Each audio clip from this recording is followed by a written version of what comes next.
Hello everybody, and thank you so much for braving the elements to come together to stand up to keep our NHS public. Now there are so many important issues that we could be coming together on today and that other people are coming together on to campaign in on Parliament today, and they're all about creating a fairer society, whether that's about stopping the cut to the winter fuel allowance, whether it's about opposing the outrageous and immoral decision yesterday to cut the aid budget, or whether it's about ensuring that everybody, regardless of their means, has access to a fully public NHS.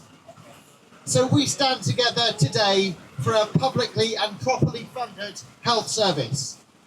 Privatisation is not the answer.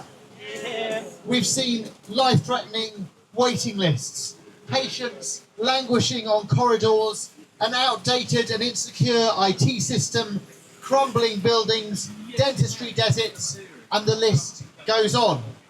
But 14 years of cutting budgets and services has shortchanged the NHS.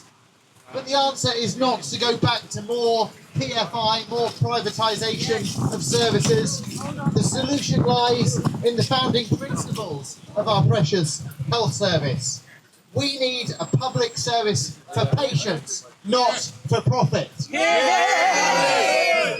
our Secretary of State has been bullish about reform of the NHS, and anyone who dares challenge that is dismissed as ideological. But there are real reasons to keep the delivery of the NHS services public and not to outsource to private providers. Firstly, it's wasteful to have constant bidding and tendering of services. Remember the hated Health and Social Care Act in 2012, which Lord Darcy recently said had been a calamity without international precedent. Secondly, the NHS benefits from cooperation, not from fragmentation. Thirdly, publicly delivered services don't waste money on profit. And fourth, staff have safer terms and conditions under services delivered directly by the NHS.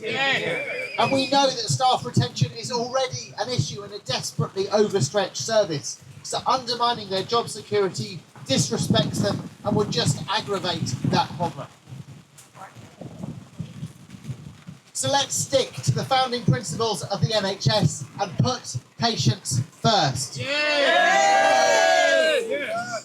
When I look back on what's happened to our NHS over the last 20 years, I don't know whether to be outraged or despairing.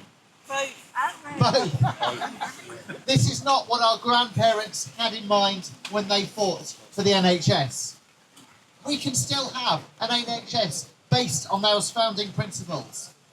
Because Nye Bevan famously said, the NHS will last as long as there are folk left with the faith to fight for it. And that's what we're here for today.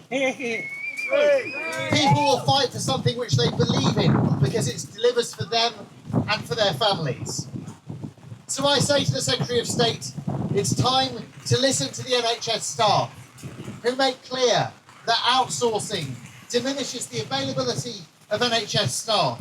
It makes it harder to tackle waiting lists and it undermines the very ideals of the NHS. Let's keep up the fight to keep our NHS public. Thank you.